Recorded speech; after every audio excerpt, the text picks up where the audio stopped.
Hi everyone, I'm Kelly O'Hare from CISO Creative, and I am going to talk to you today about marketing on a small budget.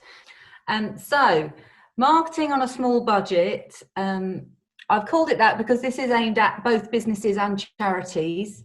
I'm not sure who attendees here are either, but I wanted to focus on actually getting somewhere as well, which is why we've got this small bit in brackets down here at the bottom.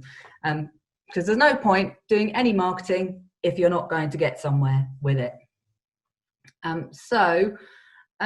Introduction, the things that we're going to be talking about today are all about you, your community, working together, putting yourself out there, the PR buzz, email success, and giving it away. But essentially, we're going to help you tell the world the thing that you want to tell them. So, first thing is, it's all about you. You're a small business or a charity. You have a key message. What is it? Is the first thing. You have to know what your key marketing message is. Can you say it in 60 seconds? Now, imagine somebody comes up to you and says, what do you do? And you say, so people say to me, what do you do? And I say, oh, I work in marketing. But then a slightly cleverer person or a more curious person will say, no, but what do you actually do? And then you go into the stuff that you do every day. So, I line manage staff, and I look at accounts, and I write stuff, and I prepare slides for presentations, and I'm creative and running a business at the same time. And they said, no, but what do you actually do? So ultimately, I say, I help turn businesses into award-winning businesses, because I have won awards for lots of clients, and that type of thing pricks up people's ears, and they go, oh, how did you do that? So that's a conversation starter. Can you fit a conversation starter into your 60 seconds? So make it memorable, think about a hook, and make sure it's not longer than 60 seconds. Also, when we're back in the real world, you might need to be in a room standing up and saying this. You might be saying it on Zoom networking at the moment or something like that, but make sure you've got a really short, hooky marketing message that you can be telling people, and not just speaking it, writing it down. As I think about a headline, what's your headline marketing message? So the next one is the nub of all marketing, and I probably say this phrase in every single training session that I do, no matter what specific part of marketing it's about. And this phrase is, know your audience. If you don't know who they are, you can't deliver the right message. You can't tell them. You don't know how to speak to them. Understand how they need to be spoken to.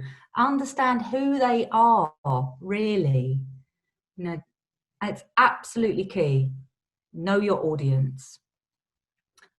Because it's not the job of your customer to think about using you.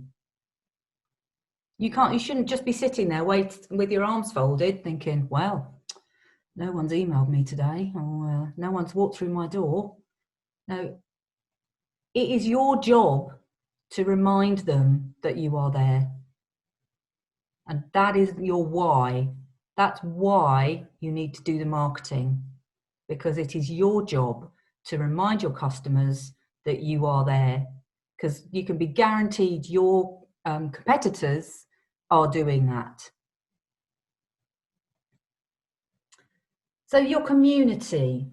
Now, when you're a small business or a charity, community is so important.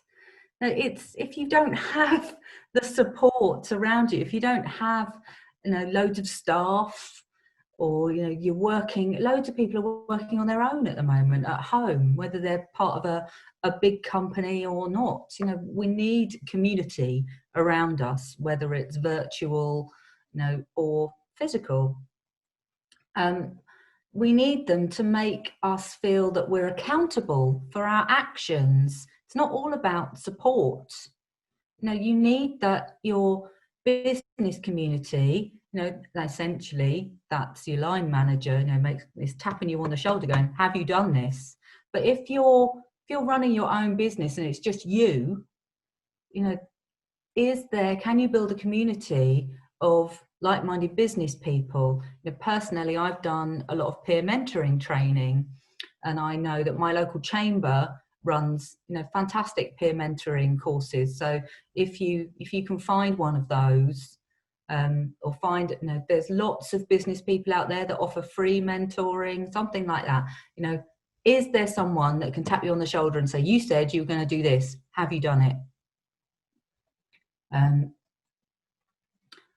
Understand who your community is, because this could be your clients as well as your support network or your imaginary board of directors. Who are they?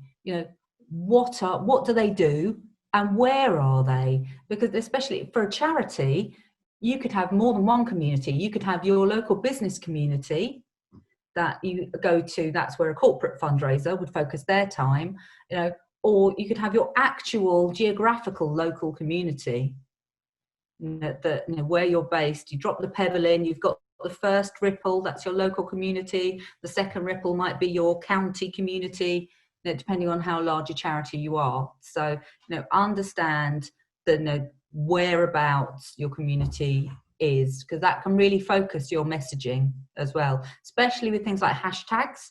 A geographical hashtag attached to a tweet, there will be a Twitter feed out there that auto retweets that geographical hashtag. In Sussex, there's a Twitter feed called Cool Sussex, usually retweets anything that mentions a town in Sussex. How and when can you reach them? So what's the best way of reaching your community? So again, understanding who they are. If you are dealing with lots of older people in the community, it might not be best to reach them via social media. I would say, most people under 50, social media is a really good bet in trying to reach them. But it might be a specific social media. If you're a bridal shop, Pinterest is all the way. If you're a crafter, think of Etsy. Know your channel, know your audience, find out how you can reach them. Also think about when is the best time. Again, knowing your audience, when can you get hold of them? If you're aiming at young parents, for example, probably between 5 and 7 in the evening, I expect they're quite busy with their kids, putting them to bed. So just, writing all of this down, write down who they are, what they do, why, where, when, and how. Now, these 6 questions, I use these all the time, not just for this type of understanding. I use these when I'm writing a press release. I use these, if I can answer these, when I'm writing a tweet, which is only 280 characters, then I have told the story. So make sure the who, what, why, where, when, and how are the questions you answer when you're telling the story, because then you will have told it properly. So working together, so this is a nice move on from community. Actually, once you've reached out and you've understood your team and you've got your teams working around you, not just supporting you, but who you want to reach out to, it's brilliant. It's your network, and a strong network is one of the greatest assets that any business can have. Now, even if it is just you in your business, build that network, find your peers, join a membership organization, find the like-minded people, that you can build and rely on. Are there, I know with loads of co-working spaces, they're really, really popular. So because those people, find like-minded people that can either support them or they can work with. So can you build a variety of networks? So these could be collaborators, Are there people out there that do something slightly different to you, that there's crossover and you can work for them and they can work for you? Are there suppliers that you need all the time that you can actually build a good relationship with, maybe negotiate a discount? You know, are there key accounts who you know use you all the time? You don't want to take them for granted, but you know, these are people that you can really build the relationships with and have a good, you know, honest support network with.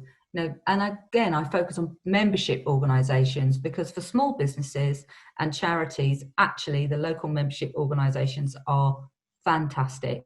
And you know, I know there's been a training session about this earlier, so if you've not seen the training session run by Worthing and Ada Chamber about startups, then you know, have a look at that training session, or look at the Worthing and Ada Chamber website. Locally, there's also Sussex Chamber, there's Wired Sussex for the more technically minded of us. So, you know, just have a look. Worthing Digital, of course. So relationships do take time to build, and they also need to be maintained. Now, don't forget that this isn't going to be a quick fix. This isn't a silver bullet. If you had the money, you'd be paying other people to do this, but you don't have the money, so you are going to have to spend the time doing it. Make sure you have that time by working on your time management and putting together a plan of how you're going to fit all this in. So moving on from that, put yourself out there. Again, there's a lot of weight on a small business or a small charity, just on key people. You are your business. You are the face of your business. So you've got to take a deep breath and put your head above that parapet. People by people. It doesn't matter how virtual this world gets. You know, that's why we have all, you know, just jumped on the virtual networking bandwagon. That's why we've all bought into Zoom and House Party and all of those things, because people by people. If you go on most websites now, a lot of them have a chatbot. It might be an automated chatbot, but it's actually a little person in the corner going, "Hi, can I help you?" Which puts a bit of personality. It's the human side of the website. So don't ever forget that people by people. And if it's just you running that business, then, you know, who is or can be the face of your business or charity? You know, if it's just you, then I'm sorry, but you are the face of your business, and you might not like it, but you are. So you've got to get used to that, and you've got to put yourself out there. How can you put yourself out there? Well, can you speak in public? Now, lots of people come out in hives when they think about speaking in public, but you don't imagine yourself like this little red person here in the picture. It could be that you just offer to be part of a panel, or, you know, you just put your hand up and answer a question at a meeting. But, you know, making your voice heard. Now, if you're watching a Zoom presentation by someone like me, be thinking about the question you can ask at the end, because people remember the questions. You know, make it an intelligent question. Think about, you know, how you can make yourself look good from that question. You know, and you don't have to think, "Oh, I'm going to speak for an hour." It could just be a little 5-minute thing that you do for your membership organization. Speak to them about getting yourself some free publicity, because that's what this will be.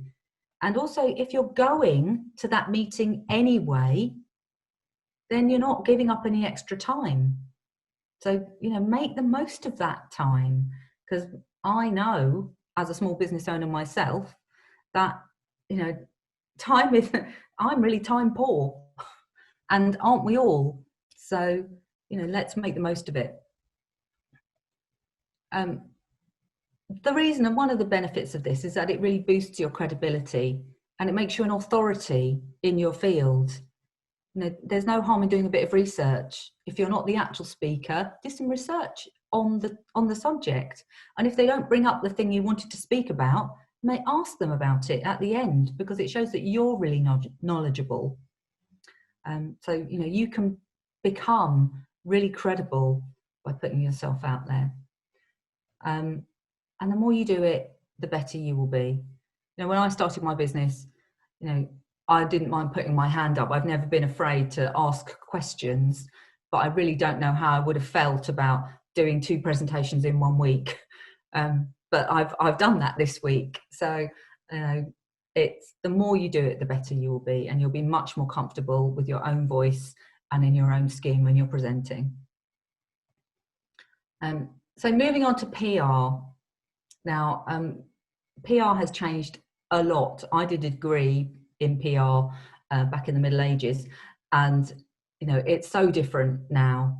The only things that I keep going are the 6 questions that I mentioned before, because they have not changed. They're still relevant. They're still incredibly important to any bit of written content that I put together. So do remember those. And PR is still the most credible form of publicity you can get. That's because people read editorial and they believe it. So if you can get a journalist to take your content and put that into something, and I think with the advent of fake news, maybe people are even more gullible these days than they used to be. So you need to pick and choose the people with whom you work. But it is the most credible form of publicity you can get. There is a new way of thinking about PR now. It can be split into 4 types of media, and these are paid, earned, shared, and owned, as you can see from this small picture here. And you can see there is crossover with all of them. It's called the PESO model, PESO. I'm not going to go into it today because I can deliver a whole hour and a half on the PESO model in PR. But do look it up if you want to find out more about PR. The basics with PR, though, are get to know the journalists that matter to your market. So again, we go back to knowing your audience. If you know who they are, you know what they're reading. If you know what they're reading, you find out who writes it, and then you contact that person. Now, Twitter is a really great place to find journalists, or you can also find them on LinkedIn. You can set up lists on Twitter, journalists we love. Again, thinking about your communities. So do you have a business audience? Do you have a local geographical community? Are there journalists within those communities? So get to know them, and don't be afraid to flatter them a bit, pander to them. Loved your article in this. They're going to love that. Why not? You want them to run your stuff. Tell them you like the way they write.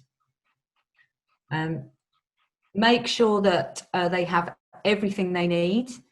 And also, this is great for your website. Use your news page on your website.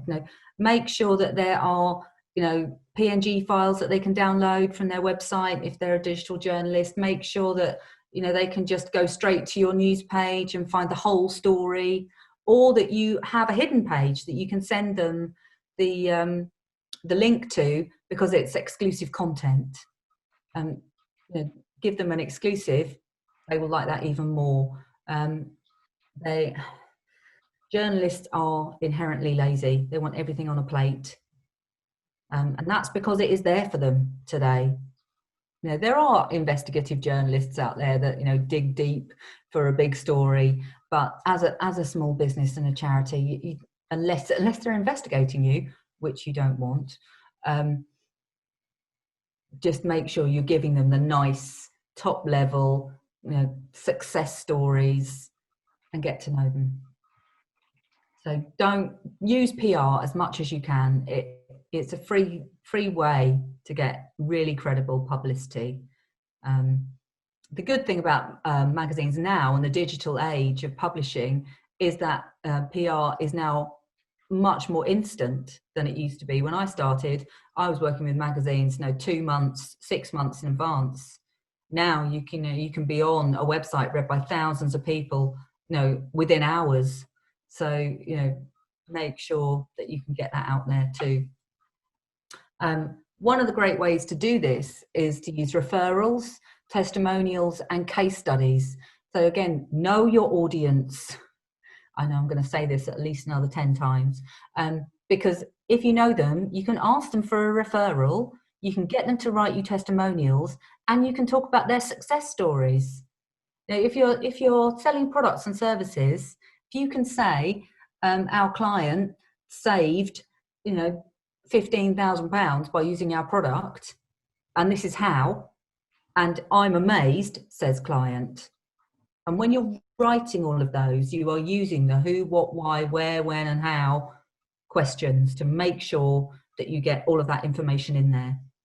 So, they all make really good positive PR stories, and they become new content on your website, which Google absolutely loves.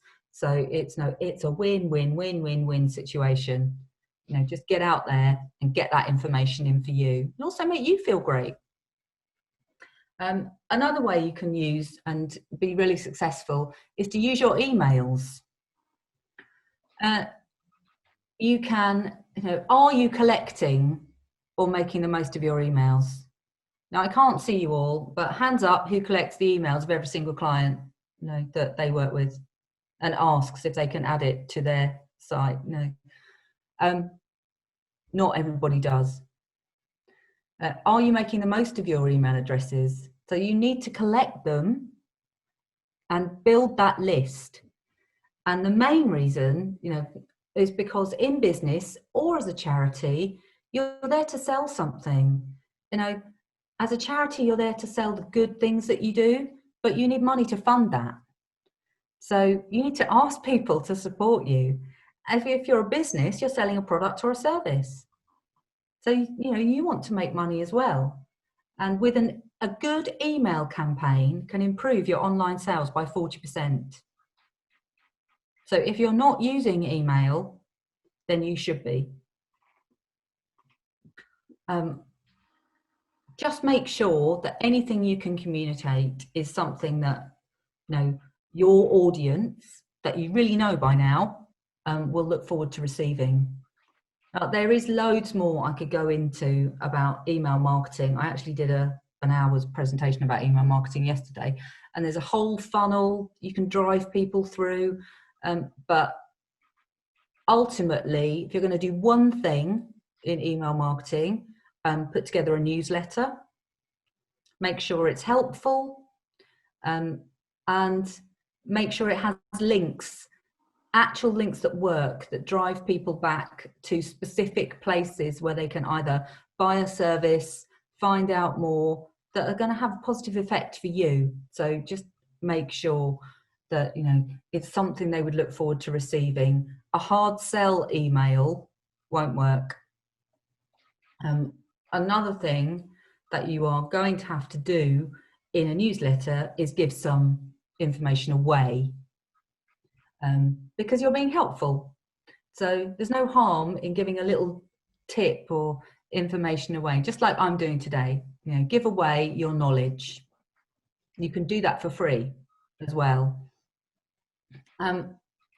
Because with giveaways, people are often more comfortable with purchasing something that they've been able to experience first. So I often see doing a presentation or speaking in public as showing off my knowledge. People understand that I know what I'm talking about, and then they want to buy from me because they want to buy from the person who knows what they're talking about. It could be physically, it could be a trial, a sachet of something that you sell. But, if you can give them a little free experience first, then, that's really going to help. A free trial of a service or a product, is often really good, or coupons. So if someone comes to you for a free trial, if you had an open day as a charity, for example, which we will get back to one day, I hope, you could have an open day and then you could give away a coupon to you know, either use on something that you sell, or use on your lottery, or make them sign up to something, you know. So how can you, you know, get them to become a return customer? You can also do that with a giveaway. I also don't avoid the obvious. That's why I've used this picture down here. You can see this picture is a loads and loads of plectrums for guitars, and it's actually a guitar shop that is promoting all these plectrums, because every single manufacturer of guitars gives them away for free, because they're little tiny things that players lose all the time. So, you know, if you're selling books, think of bookmarks. If you're, you know, if you're doing, there's a reason that there's so much desk stuff available to people, because people sitting at desks for work, you know, they all use coasters, they all use mugs, people still use pens, engineers, you know, still like rulers. You know, don't be afraid of the obvious. If it's something they're going to use all the time and it's got your name on it, then great. In the virtual world, can you give them a virtual experience? And by that, I mean make a video. Here we are recording my presentation today. So can you make a video? You know, you don't have to pay someone to do it, although my company would love to help you. But you can use your phone to do this. Again, knowing your audience, there's lots of free software out there. Your phone probably comes with some amazing editing software and a brilliant camera. You know, we actually do work with loads of clients who film their own stuff, and we just edit it for them and top and tail it and add the credits in and the music underneath. But the filming stuff, they can do themselves. You can also make videos out of straight camera shots, just pictures. You can fly them in all over the place and, you know, add words. You know, just make sure that you're making the video in the right format for the right social platform. So, you know, Facebook and Twitter have different ideas about videos. So just make sure that you're working to the right platform. And again, knowing your audience, knowing where they are. If they're all on Facebook, make the video for Facebook. If you've got more audience on Twitter, make it for Twitter. You can edit it for the other platform, but think about that major platform first.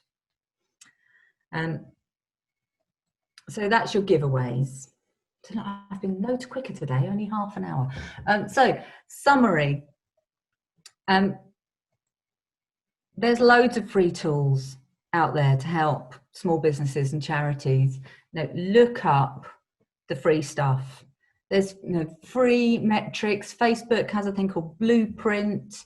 MailChimp has loads of free training. There's tons on YouTube, although be careful with YouTube and searching on Google for training, because you want to make sure it's up to date. So always check the date of the training.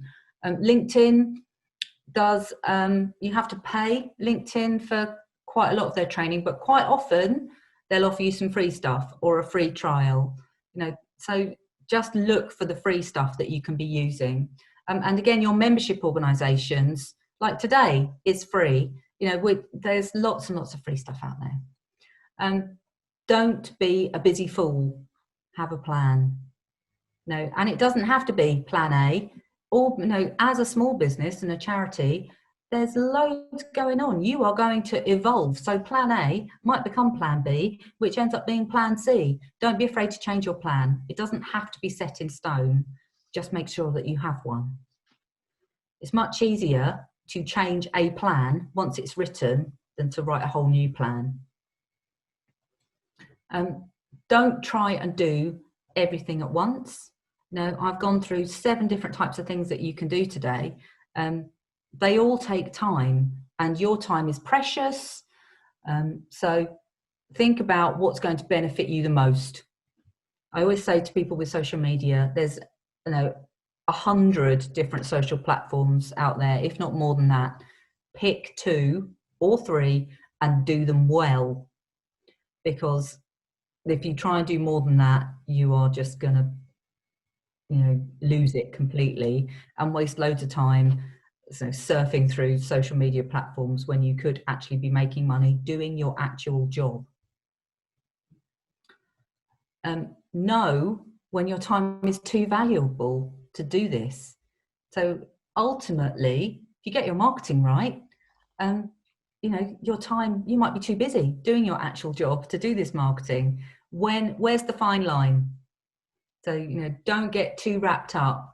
A lot of people who work in their own small business see the marketing as a nice fun thing that they do, and they spend far too much time designing a leaflet than actually looking at their web pages and seeing how they could work better to drive more sales.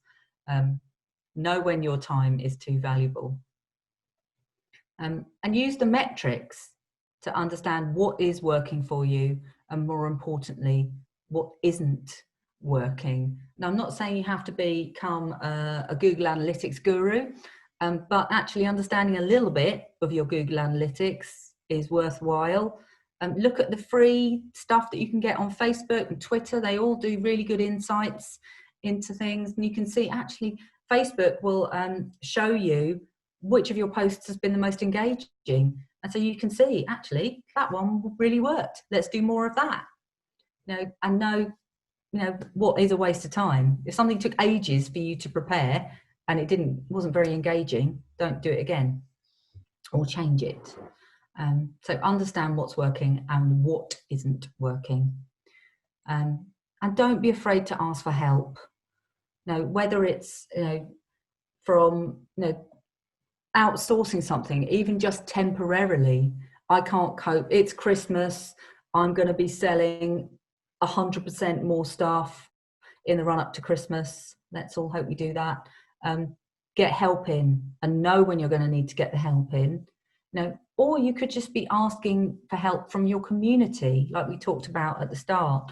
You know, from your membership organisation, from your collaborators. Who do you know that can help you? And I think that's it. Do we have any questions? Or are your brains all fried? Please unmute yourselves and ask me a question. Oh, unmute. I think Julie has a question in the chat, actually, about collecting email addresses in the GDPR. Oh, yeah. Around that. Yeah. GDPR is a wonderful thing that was brought in last year. There's a phrase for small businesses that we all need to get to know, and that is legitimate interest. So you can export all your LinkedIn contacts into a spreadsheet, and you can send them one email newsletter to say, hi, we're starting an email newsletter. I've got your email address because you connected with me, which meant that they gave you access to their contact details. I have this email address from you. We're going to be talking about this and offering all of this amazing stuff and loads of good information. However, if you don't want to receive our newsletter, please unsubscribe here in great big flashing letters. And you'd be amazed who doesn't unsubscribe from that. And then once, you just need to offer them a way to unsubscribe in everything that you send them afterwards. They might get bored and unsubscribe, but as long as you're giving them that opportunity. Also, the other thing to understand is that the ICO, the people that deliver the fines are only funded by the fines. So they're not coming for small businesses. That's going to cost them too much money. It doesn't mean we shouldn't adhere to the regulations, but just they're only funded by the fines, which is why they're going for really big organisations. And to be fair, it was those people that were taking advantage of thousands of people. So that's what I would say about collecting email addresses. You know, I think when it all happened, small businesses especially, there was like the British Chambers of Commerce were flying the flag for lots of small businesses, saying, look, you know, loads of our members have got stacks and stacks of business cards that they've collected over the years, but how does this work with GDPR? And that's when the phrase legitimate interest, and it was all clarified, came in. So, you know, just make sure you're asking and offering them a way to unsubscribe. Does that help? Hopefully, yeah. That's good. I think there's one more question in the chat actually, which is what would be a workable way, even if hard work, to build connections and make yourself or your tentative business known if you're an expat quite new to the UK? And again, I think, you know, find your community, get involved. You know, don't think that you're an outsider, because every single person who starts a business is also stepping into that ring. It doesn't matter where you come from. You join a membership organization as a new member, you're still a member. So, you know, get involved, join the meetings. You know, I know from my experience with membership organizations, you really get out what you put in. So, you know, you are, and also on LinkedIn, I always like to think on LinkedIn that when you sign in to LinkedIn and you're, you know, scrolling through what's on there, or you're going to comment on something, you know, you're opening the door to that virtual networking room.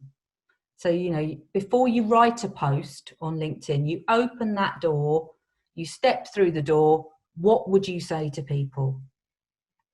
And would you say, "Hi, buy my stuff"? Or would you say, "Hi, I'm thinking about this today because this is relevant to my business, and I might like you to buy something in the future if you know who I am and like me." You know, so don't do the hard sell, and don't be afraid to put yourself out there. And, you know, everybody who starts a business and joins a membership organization is in the same boat as you. I will see you all soon. We can all go and have lunch now. Have a good weekend. Yeah, and you. Yeah. Bye. Bye.